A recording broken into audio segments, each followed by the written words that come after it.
आज मैं आपको राठौरों के इतिहास की पूरी जानकारी दूंगी। कृपया पूरा वीडियो देखिए। राठौरों की उत्पत्ति के संबंध में अलग अलग विद्वानों के अलग अलग मत हैं, किंतु इस बात से सभी विद्वान सहमत हैं कि राठौर सेठराम जी के पुत्र सिहाजी के वंशज हैं। कन्नौज का राजा जयचंद्र गहरवाल था, किंतु राजस्थान के राठौरों ने अपने को गहरवाल नहीं माना है और न ही उनके लेखों में गहरवाल लिखा मिलता है। जिस किसी तेली मित्र ने अभी तक यह चैनल सब्सक्राइब नहीं किया है वह प्लीज सब्सक्राइब कर लीजिए और कमेंट्स करके जरूर बताएं कि इस वीडियो में किस जानकारी की कमी है। गहरवाल राष्ट्रवरों राठौरों की खाप प्रतीत होती है। संभवतः अपने क्षेत्र कन्नौज से दूर राजस्थान में आने के कारण उपखाप गहरवाल नाम से न जानी जाकर प्रसिद्ध खाप राष्ट्रवर राठौर कमधजादी नाम से पुकारे जाने लगे हों। उदाहरणतया राजस्थान से बाहर जाकर यहाँ के मेड़तिया अपनी पहचान दूसरों को राठौर कहकर ही जताते हैं। इससे मेड़तिया या राठौर अलग अलग तो नहीं हुए। ऐसे कई शिलालेख राजस्थान में मिले हैं जिसमें प्रधान खाप न लिखकर उपखाप को ही अंकित किया गया है। क्षत्रिय दर्शन के अनुसार पंचमे की छत्री और पाटोदा की देवली के शिलालेखों में उपखाप ही है, मूल खाप नहीं। कन्नौज के राठौरों ने अपनी उपखाप गहरवाल अंकित करवा दी, किंतु उनकी मूल खाप राठौर ही थी। अतः सिहाजी कन्नौज से बाहर दूर राजस्थान में आकर राज्य जमाया तो अपने को स्थानीय शब्द गहरवाल से संबोधन न कर मूल खाप राठौर शब्द का ही प्रचलन किया। जयचंद प्रबंध में जयचंद को राष्ट्रकूटिया भी लिखा गया है। इससे माना जा सकता है कि वह राष्ट्रकूटिया राठौर था। लगभग 400 वर्ष इस वंश ने भारत पर राज्य किया है।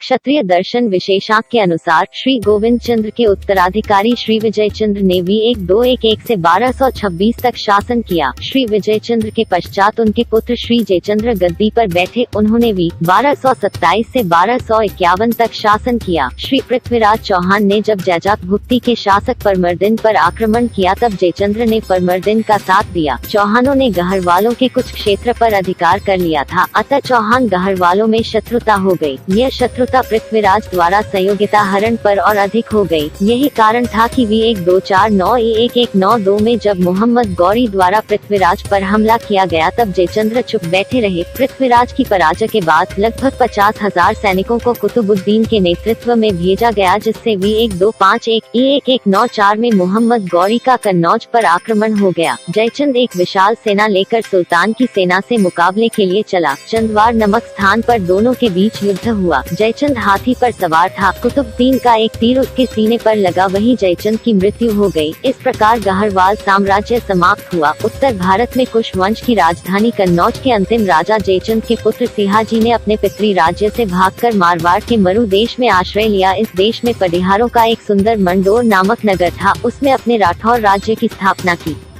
देखते ही देखते उत्तम राज्य का विशाल मारवाड़ राज्य बन गया। राठौर वीर सिहाजी की संतान विपुल बल संग्रह करके महापराक्रमशील बन गई। कालांतर जब दिल्ली पर मुगलों का शासन हुआ तो मुगलों के महान सम्राट अकबर ने तत्कालीन राजपूतों में जो लड़वैये राठौर थे उनसे मित्रता स्थापित की। उनको बड़े बड़े प्रलोभन एवं उपाधियां देकर अपनी सेना में लगभग 6 लाख राठौर वीरों की भर्ती की। अकबर के पौत्र शाहजहां की सेना में ही वीर अमर सिंह जी थे। उस काल में कहा जाता है कि लगभग 1 लाख राठौरों ने अपना रक्त देकर मुगल शहंशाह की सहायता की थी। इनकी वीरता के विरुद्ध आज भी राजस्थान के भाट लाग गाते हैं। बलहट बंका देवड़ा, करतब बंका गौड़, हाड़ा बंका गाद्या, रन बंका राठौर, ब्रिजदेशी चंदन बड़ा, गेरू पहाड़ा गौड़, गरुण खड़ा लंका गड़ा, राजकुला राठौर। स्वधर्म परायण मीराबाई का जन्म राठौर वंश में ही हुआ था, जिनकी कृष्ण भक्ति के गीत भारत के सभी प्रांतों में गाए जाते हैं। अन्य मत यह भी है कि देवदास के धार्मिक मापदंडों पर खरा उतरने पर ढूंढी राज गणेश को कन्नौज जाना पड़ा। कन्नौज उस समय राष्ट्रीय देश था। वे वहां के राजा हुए और उनके वंशज राठौर कहलाए। इसी वंश में आगे राजा जयचंद गहरवाल राठौर प्रसिद्ध हुए हैं। क्षत्रियों के 36 कुलों में राठौर की गणना की जाती है। सबसे पहले विक्रम संवत 1205 की किलहन की राजतरंगिणी में क्षत्रियों के 36 कुलों का उल्लेख मिलता है। यहाँ पृथ्वीराज रासो की उन पंक्तियों का उल्लेख किया जा रहा है जिनमें उन 36 कुलों के नाम गिनाए गए हैं। ये 36 कुल सूर्यवंश, चंद्रवंश एवं अन्य वंशों में विभक्त हैं। महाभारत में वर्णित सृष्टि उत्पत्ति के प्रसंग में वैशंपायन ने राजा जन्मेजय से भारतीयों के गोत्रों, जो ऋषियों के नाम पर निर्धारित थे, का बखान किया था। राठौर नाम किसी ऋषि के नाम पर न होने से वो गोत्र नहीं है, क्षत्रिय जाति का ही सूचक है। राठौर या राठौर के इतिहास के शोध से स्पष्ट हुआ है कि बौद्ध काल के पूर्व राष्ट्रकूट का दक्षिण भारत में राज था। इतिहासकार विश्वेश्वर नाथ रेउ के अनुसार दक्षिण में जब चालुक्यों का वर्चस्व बढ़ा तब राष्ट्रकूट के अंतिम राजा कर्क राज ने दक्षिण छोड़कर उत्तर में कन्नौज के परिहार राजाओं की शरण ली। परिहारों की शक्ति क्षीण होने के बाद जयचंद वंश ने कन्नौज में राठौर राज स्थापित किया। तब से राठौर नाम को मान्यता प्राप्त है। अतः राठौर व राठौर में कोई विभेद नहीं है। क्षत्रिय वर्ण के अंतर्गत अनेक जातियों का जन्म हुआ। इन जातियों में राठौर जाति प्रमुख है क्योंकि इसका बहुत प्राचीन एवं विशाल इतिहास है।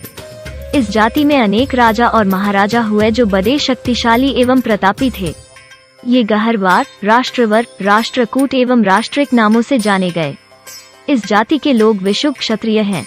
भारतीय इतिहास के मध्य युग में इस जाति को बड़े संघर्षों का सामना करना पड़ा। सूरसेन, महाराज गज सिंह, जयमल, वीर पन्ना, अमर सिंह, जसवंत सिंह, दुर्गादास राठौर आदि अनेक वीरों के नेतृत्व में राठौरों ने विदेशी शासकों के अत्याचारों के विरुद्ध संघर्ष करके हिंदुओं की रक्षा में प्राणों की आहुतियां दे दी। अतः उन शासकों ने राठौरों को प्रमुख शत्रु माना और उनके वीरों के अभाव में उन पर विभिन्न प्रकार से अत्याचार करने लगे। अपनी रक्षा के लिए राठौर यहाँ वहाँ भागने लगे। कुछ राठौरों का धर्म परिवर्तन कर मुसलमान भी बनाया गया या कत्ल कर दिया गया। आज भी कई मुसलमान अपने नाम के साथ राठौर लिखते हैं। ये एक सुस्थापित ऐतिहासिक तथ्य है कि राठौर मुगलों के दमन चरक की चपेट के सताए हुए माइग्रेटेड भी हैं। गजेटियर ऑफ इंडिया 1206 से 1761 एडी।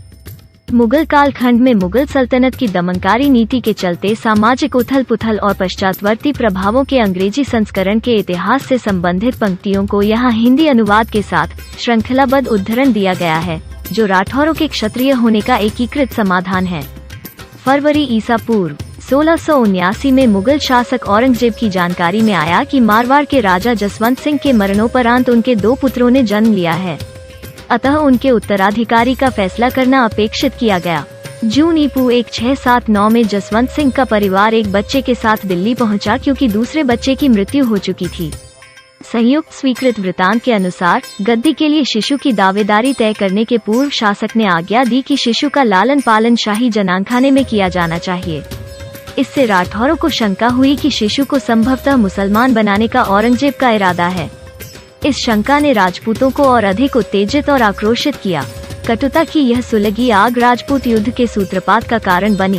क्षत्रिय अपनी प्रभुता प्रधानता बहुत कुछ खो चुके थे, खासतौर से उत्तर में, किंतु अधिकांश स्वतंत्र राजा और जमींदार इस जाति के थे। वे स्वाभिमानी थे, युद्ध प्रिय थे, घोड़ों पर सवारी करते थे, शस्त्र लेकर चलते थे और सफेद बाना पोशाक पहनते थे। राज्य की बकाया राशि देने में वे इच्छुक नहीं रहते थे और इसलिए अपने हितों, हैसियत और प्रतिष्ठा की सुरक्षा के लिए वे सुल्तानों से लड़ा करते थे। अप्रवासी पलायकों दूसरे देश से आकर बसे और उनके वंशजों के मामलों में पूर्वकालीन जैसे भेदभाव की स्थितियां बरकरार रही। श्रद्धा व निष्ठा बदलने के बावजूद भी परिवर्तकों, जाति परिवर्तन करने वालों को प्राचीन जाति संरचना और जाति मनोवृत्ति से बाहर निकलना प्रत्यक्षतः कठिन था। राजपूत परिवर्तकों ने अपनी जाति की नामावली, नामकरण पद्धति और पारिवारिक उपनामों को परिवर्तन पूर्व की मान्यता के अनुकूल व्यवहार में बनाए रखा और मुस्लिम परिवारों में विवाह संबंध बनाने से अपने को दूर रखा। उच्चतर हिंदू जातियों, क्षत्रिय जाति भी के परिवर्तकों और अप्रवासी अनुवंश के वंशजों ने उच्चतर सामाजिक प्रतिष्ठा का उपभोग किया, जिसे वे पोषित व संधारित करते रहे। पाकिस्तान में राजपूत मुसलमान सभा गठित हुई थी। फजल इकबाल राठौर पाकिस्तानी राजदूत थे जो दिल्ली आए थे। दैनिक जागरण कानपुर 25 जनवरी 1971 और मोहम्मद एहसान राठौर पाकिस्तानी राष्ट्रीय बैंक सोसाइटी के प्रवक्ता थे। दैनिक जागरण कानपुर 2 जनवरी 1981। अतः बलात् मुसलमान धर्म अपनाने के बावजूद भी इन्होंने स्वयं को राठौर बनाए रखा है। मनु ने भी व्यवस्था दी है कि पेशा बदलने के साथ जनजाति बदलती नहीं है। ये आज भी सुदृढ़ता पूर्वक व्यवहार में है। राठौर जाति बुनियादी है। 1206 से 1761 एडी में मुगल कालखंड के उक्त उद्धरित सामाजिक व्यवस्था व सामाजिक जीवन के इतिहास से हम पाते हैं कि राठौर सिर्फ राठौर एक ही जाति रही है जो क्षत्रिय वर्ण का ही एक अभिन्न अंग है। इस नाम की दूसरी अन्य कोई जाति कभी अस्तित्व में होने का इतिहास में कोई प्रमाण नहीं है। परिस्थितियों व प्राणों की रक्षा के लिए इन्हें अपना पेशा छोड़ने को भी विवश होना पड़ा था। जो पेशा परिस्थितिवश अपनी असलियत को छिपाने के लिए अख्तियार करना पड़ा था वो राठौर सूचक नहीं था। यहाँ गौरतलब तथ्य यह है कि राठौरों ने जाति धर्म परिवर्तित नहीं किया था बल्कि पेशा परिवर्तित किया था। अतः प्रचलित मान्यताओं के अनुसार गैर राठौर संबंधित पेशा इख्तियार करने के साथ व्यावसायिक जातीय नाम व उपनाम की मान्यता व्यवहार में नहीं रही थी, बल्कि राठौर के नाम की पुरानी जनजातीय मान्यता और राठौर उपनाम के पूर्ववत उपयोग को ही व्यवहार में बनाए रखा गया था। समाज में तत्कालीन परिस्थितियों में, सामाजिक व्यवस्था में और सामाजिक जीवन में यह परिपाटी सर्वत्र स्वीकार्य, आधिकारिक और सर्वमान्य रही थी और आज भी रहती आ रही है। इसलिए क्षत्रिय राठौर ही मुख्य धरातल है जो सामाजिक व्यवस्था के सुसम्मत व मान्यता प्राप्त तत्समय से चिरस्थायी है। राठौर क्षत्रिय जाति अन्य क्षत्रियों में प्रमुख जाति है तथा भारतीय इतिहास में इस जाति को अपनी वीरता, सच्चरित्रता, देशभक्ति, प्रजावात्सल्यता तथा शासन में कुशलता के कारण सर्वोच्च स्थान प्राप्त है। भारत में इस जाति के लोग लगभग 100 जिलों में बसे हुए हैं। कुछ राठौर क्षत्रिय से तेली भी बने। यह एक संवत 1191 की एक ऐतिहासिक घटना है, जिसे भारत विनोद में उल्लेखित चालुक्य वंश रतनमाला प्रथम संस्करण चतुर्थ भाग गुजरात खंड पृष्ठ संख्या 126 के अनुसार 1191 ज्येष्ठ तीज रविवार छत्रवट तज तेली हुए। सिद्धराजन पवार हुओ न ऐसो नृपति मही मंडल के माही काम वर्ष 24 हुए। इन मंदिर के ताही सिद्धराज जयसिंह नृप रुद्र महालय कीन्ही अनहलपुर पाटन अमर कवि जन यश गावही। प्रबंध चिंतामणि ग्रंथ के अनुसार संवत 1139 में गुजरात पट्टन नगर में चालुक्य वंश के प्रसिद्ध नरेश जयसिंह सिद्धराज एक बहुत बड़ा मंदिर रुद्रमाल नाम में बनवा रहे थे, जिसका कार्य दिन रात चलाया जा रहा था, क्योंकि राजा को उक्त कार्य को 6 महीने के भीतर तैयार कराने की प्रतिज्ञा थी। इसी कारण रात में भी कार्य चलाने के लिए, प्रकाश के लिए, मशाल जलाने के लिए अधिक तेल की आवश्यकता पड़ी। तेल निकालने वालों को दिन रात घाणियां चलाने को जब विवश किया गया तो वे लोग घाणियां छोड़कर भाग गए। इनकी निगरानी के लिए कुछ क्षत्रिय राजपूतों को नियुक्त किया था। राजा ने उन्हें आदेश दिया कि तुम्हारी लापरवाही से तेल निकालने भागे हैं, अतः उस रुके हुए कार्य को वे स्वयं करें, अन्यथा लापरवाही की सजा मिलेगी। इस भय से या जिम्मेदारी के भाव से राजा का हुक्म मानकर कुछ क्षत्रिय स्वयं घाणी चलाने लगे। जब कार्य पूरा हुआ तो बिरादरी वालों ने ईर्ष्यावश उनका तिरस्कार किया। राजा ने भी उनकी कोई मदद नहीं की। इस पर उन्होंने हमेशा के लिए वो नगर छोड़ दिया और आबू चले गए। आबू पहुंचकर इन्होंने पृथक जाति बनाई और घाणियों का कार्य जारी रखा। इनमें कई कुलों के राजपूत थे, अधिक संख्या राठौर राजपूतों की थी। उस समय विवाह संबंधों में दिक्कत नहीं पड़ी। कालांतर में इन्होंने अपनी जाति का नाम ही राठौर रख लिया। अतः राठौर जाति मूल रूप से क्षत्रिय है। इस सत्यता के बहुत से प्रमाण हैं। अनेक लेखकों व इतिहासकारों ने विभिन्न इतिहासों व ग्रंथों की विवेचना से प्रमाणित किया है। अधिक जानकारी के लिए उन ऐतिहासिक ग्रंथ निम्न हैं। पिछले राष्ट्रकूटों की कुलदेवी लातना, राष्ट्रसेना, मनसा या विंध्यवासिनी के नाम से प्रसिद्ध है। कहते हैं कि इनकी कुलदेवी ने शयेन बाज का रूप धारण कर इनके राज्य की रक्षा की थी, इसी से उसका नाम राष्ट्रसेना हुआ। मारवाड़ के राठौर राजघराने के निशान में इसी घटना के स्मारक शयेन बाज की आकृति बनी रहती है। राठौरों की कुलदेवी नागणेच्या के रूप में मान्यता है। मित्रों, तेली समाज को उन्नत करना, तेली समाज का उत्थान करना हम सबका सामाजिक दायित्व है। आइए हम सभी इस सामाजिक अनुष्ठान में भागीदार बने।